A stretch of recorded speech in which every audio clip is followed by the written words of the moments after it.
Item ಯಾವುದೇ ಇರಲಿ try ಮಾಡಿ ಆಚಿ ಚಿಕನ್ ಮಸಾಲಾ. ಬೆಳಗಾವಿಯಲ್ಲಿ 4,500 ಕೋಟಿ ವಂಚನೆ ಆರೋಪ ಪ್ರಕರಣ. ಸಿಐಡಿ ಡಿಐಜಿ ಭೀಮಾಶಂಕರ್ ಗುಳೇದ್ ಮಾಳಮಾರುತಿ ಠಾಣೆಗೆ ಭೇಟಿ ನೀಡಿ ಶಿವಾನಂದ ನೀಲಣ್ಣನವರ್ನಿಂದ ಮಾಹಿತಿ ಪಡೆದುಕೊಂಡಿದ್ದಾರೆ.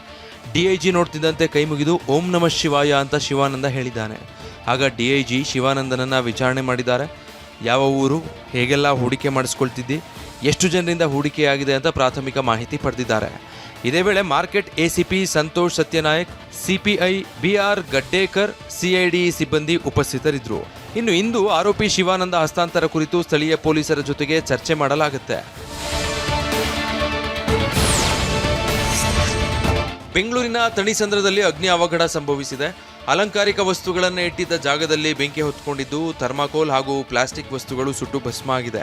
ಬೆಂಕಿಯಿಂದಾಗಿ ಇಡೀ ಏರಿಯಾ ದಟ್ಟ ಹೊಗೆಯಿಂದ ಆವರಿಸಿದೆ. ಕೂಡಲೇ ಸ್ಥಳಕ್ಕೆ ಆಗಮಿಸಿದ ಅಗ್ನಿಶಾಮಕ ಸಿಬ್ಬಂದಿ ಬೆಂಕಿ ನಂದಿಸೋಕೆ ಹರಸಾಹಸ ಪಟ್ಟಿದ್ದಾರೆ. ಸದ್ಯ ಘಟನೆಯಲ್ಲಿ ಯಾವುದೇ ಪ್ರಾಣಾಪಾಯ ಸಂಭವಿಸಿಲ್ಲ. ಶಾಲೆಗಳಲ್ಲಿ ಹಿಜಾಬ್ಗೆ ಅನುಮತಿ ಕೊಟ್ಟಿದ್ದಕ್ಕೆ ಕೇಂದ್ರ ಸಚಿವ ಪ್ರಹ್ಲಾದ್ ಜೋಶಿ ಕಿಡಿಕಾರಿದ್ದಾರೆ. ಸಿದ್ದರಾಮಯ್ಯ ಸರ್ಕಾರದ ಕಾಲದಲ್ಲಿ ಅಲ್ಪಸಂಖ್ಯಾತ ಮಕ್ಕಳಿಗೆ ಮಾತ್ರ ಪ್ರವಾಸಕ್ಕೆ ಕರೆದುಕೊಂಡು ಹೋಗುವ ಯೋಜನೆ ಮಾಡಿದ್ರು, ಶಾದಿ ಭಾಗ್ಯನೂ ಕೊಟ್ಟಿದ್ರು. ಈಗ ಅವರು ನಮಗೆ ಪ್ರತ್ಯೇಕ ಬಜೆಟ್ ಕೊಡಿ ಅಂತಾರೆ. ಪ್ರತ್ಯೇಕ ಬಜೆಟ್ ಅಂದ್ರೆ ಮುಂದಿನ ಹೆಜ್ಜೆ ಪ್ರತ್ಯೇಕ ದೇಶ ಅನ್ನೋ ಕಂಡೀಷನ್ ಇದು ಅಂತ ಜೋಶಿ ಕಾಲೆಳೆದಿದ್ದಾರೆ. ಡಿಕೆ ಅವರನ್ನ ಬ್ರದರ್ ಅಂತಾರೆ. ಡಿಕೆ ಇವರು ಬ್ರದರ್ ಹೇಗಾದ್ರು ಅಂತ ಕೇಳಬೇಕೆಂದು ಜೋಶಿ ವ್ಯಂಗ್ಯವಾಡಿದ್ದಾರೆ. ಇವತ್ತು ಅವ್ರು ಚಾರ್ಟರ್ ಆಫ್ ಡಿಮಾಂಡದಲ್ಲಿ ಏನಿದೆ, ನಮಗೆ ಪ್ರತ್ಯೇಕ ಬಜೆಟ್ ಕೊಡಬೇಕಂತ ಕೇಳ್ಯಾರ. ಅಂದರೆ ಇದು ಪ್ರತ್ಯೇಕ ಬಜೆಟ್ ಕೊಡುವುದಂಥದ್ದರ ಒಂದು ಮುಂದಿನ ಹೆಜ್ಜೆ ಏನೆಂದರೆ ಪ್ರತ್ಯೇಕ ದೇಶ ಅನ್ನುವಂಥದ್ದು ಇದು ಒಂದು ಇಂಡಿಕೇಶನ್ ಇದೆ.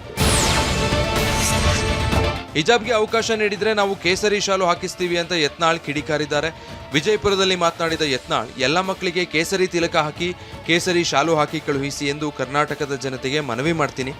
ಶಾಲಾ ಕಾಲೇಜು ಹಾಜರಾತಿ ಕೂಗುವಾಗ ಎಸ್ ಎನ್ನುವ ಬದಲು ಜೈ ಶ್ರೀರಾಮ್ ಅನ್ಬೇಕು ಅಂತ ಯತ್ನಾಳ್ ಹೇಳಿದರು. ಇಡೀ ಕರ್ನಾಟಕದ ನಾವು ಹಿಂದೂಗಳಿಗೆ ಕರೆ ಕೊಡ್ತೀನಿ, ನಿಮ್ಮ ಮಕ್ಕಳಿಗೆಲ್ಲ ಕೇಸರಿ ತಿಲಕ ಶಾಲೆ ಹಾಕ್ಕೊಂಡು ಶಾಲೆಗೆ ಕಳಿಸ್ರಿ. ಎಷ್ಟು ದಿವಸ ಇವ್ರು ಮಾಡ್ತಾರೆ, ಹೆಂಗೆ ವಿರೋಧ ಮಾಡ್ತಾರೆ, ಹೊರಗೆ ಹಾಕ್ತಾರೋ, ಇವ್ರು ಏನು ಮಾಡ್ತಾರೋ ನೋಡ್ತೀವಿ. ನಾವು ತಯಾರಾಗಿದ್ದೀವಿ. ಕೇಸರಿ ಶಾಲೆ ಹಾಕ್ಕೊಂಡು ನಮ್ಮ ಮಕ್ಕಳಿಗೆ ಹೋಗ್ಲಿಕ್ಕೆ ಹೇಳ್ತೀನಿ. ಹಣೆ ಮೇಲೆ ಕೇಸರಿ ತಿಲಕ ಇಟ್ಕೋರಿ, ಜೈ ಶ್ರೀರಾಮ್ ಅನ್ರಿ. ಇನ್ನು ಮ್ಯಾಗ ಅಟೆಂಡೆನ್ಸ್ ತಗೋತಾರೆ. ಮಲ್ಲನಗೌಡಪ್ಪಾಜಿ ಎಸ್ ಸರ್ ಅನ್ನೋದಿಲ್ಲ, ಜೈ ಶ್ರೀರಾಮ್. ಕಾಂಗ್ರೆಸ್ ಕುರ್ಚಿ ಕಾಳಗಕ್ಕೆ ಮಾಜಿ ಸಚಿವ ಶ್ರೀರಾಮುಲು ವ್ಯಂಗ್ಯವಾಡಿದ್ದಾರೆ. ಕಾಂಗ್ರೆಸ್ನಲ್ಲಿ ಸಿಎಂ ಬದಲಾವಣೆ ಆಗುತ್ತೋ ಇಲ್ವೋ ಗೊತ್ತಿಲ್ಲ, ಆದರೆ 4 ಕಾಲು ಇರೋ ಕುರ್ಚಿಯಲ್ಲಿ 1 ಕಾಲನ್ನ ಡಿಸಿಎಂ ಡಿಕೆ ಶಿವಕುಮಾರ್ ಕಸಿದುಕೊಂಡಿದ್ದಾರೆ. ಸಿಎಂ ಸಿದ್ದರಾಮಯ್ಯ 3 ಕಾಲಲ್ಲಿ ಆಡಳಿತ ಮಾಡ್ತಿದ್ದಾರೆ. ಹೇಗೆ ನಿಂತು ಹೇಗೆ ಸರ್ಕಾರ ನಡೆಸ್ತಿದ್ದಾರೋ ಗೊತ್ತಿಲ್ಲ.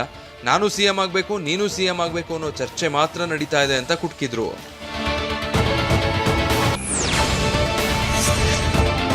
ಕಾರು ಅಡ್ಡಗಟ್ಟಿ ಮಹಿಳೆಗೆ ಧಮಕಿ ಹಾಕಿದ್ದ ಇಬ್ಬರನ್ನ ಬಂಧಿಸಲಾಗಿದೆ. ಬೆಂಗಳೂರು ಗ್ರಾಮಾಂತರ ಜಿಲ್ಲೆ ಯಲಹಂಕದ ನೃತ್ಯ ಗ್ರಾಮದ ಬಳಿ ಮೇ 15ರಂದು ಘಟನೆ ನಡೆದಿದ್ದು ತಡವಾಗಿ ಬೆಳಕಿಗೆ ಬಂದಿದೆ. ದೊಡ್ಡ ಬೆಳವಂಗಲ ಠಾಣೆಯಲ್ಲಿ ಪ್ರಕರಣ ದಾಖಲಾಗಿದ್ದು ಮಹೇಶ್ ಮತ್ತು ಗೋವಿಂದರಾಜು ಬಂಧಿತರು. ಗಂಡನಿಗೆ ತಿಂಡಿ ಕೊಟ್ಟು ರೇಂಜ್ ರೋವರ್ ಕಾರ್ನಲ್ಲಿ ಬರ್ತಿದ್ದಾಗ ರಸ್ತೆಯಲ್ಲಿ ನಿಲ್ಲಿಸಿ ಅಂತ ಆವಾಜ್ ಹಾಕಿದ್ರು. ಮಹಿಳೆ ಫೋಟೋ ತೆಗೆದು ಧಮಕಿ ಹಾಕಿರುವ ಆರೋಪ ಕೇಳಿಬಂದಿದೆ. ಈ ವೇಳೆ ಸ್ಥಳಕ್ಕೆ ಬಂದ ಮಹಿಳೆ ಗಂಡನ ಮೇಲೂ ಹಲ್ಲೆ ಮಾಡಿದ್ದಾರೆ. ಆರೋಪಿಗಳ ವಿರುದ್ಧ ಮಹಿಳೆ ದೂರು ನೀಡಿದ್ರು.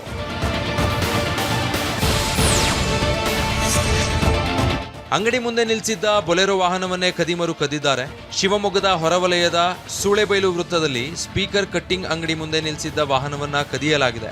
ಸ್ಪೀಕರ್ ಅಂಗಡಿ ಬಾಗಿಲು ಮುರಿದಿದ್ದಾರೆ. ಸಲ್ಮಾನ್ ಅನ್ನೋರಿಗೆ ಸೇರಿದ ಬೊಲೆರೋ ವಾಹನ ಕದೀತಾ ಇರೋ ದೃಶ್ಯ ಸಿಸಿ ಕ್ಯಾಮೆರಾದಲ್ಲಿ ಸೆರೆಯಾಗಿದೆ.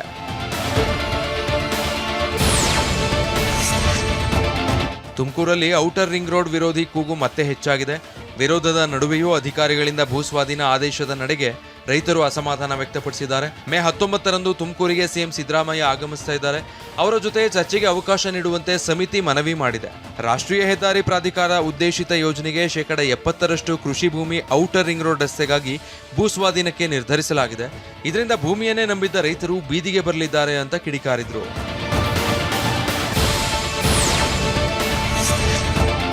ಅಮಾವಾಸ್ಯೆ ಮತ್ತು ವೀಕೆಂಡ್ ಹಿನ್ನೆಲೆ ಮಾದಪ್ಪನ ಸನ್ನಿಧಿಗೆ ಭಕ್ತರ ಮಹಾಪೂರವೇ ಹರಿದು ಬಂದಿತ್ತು.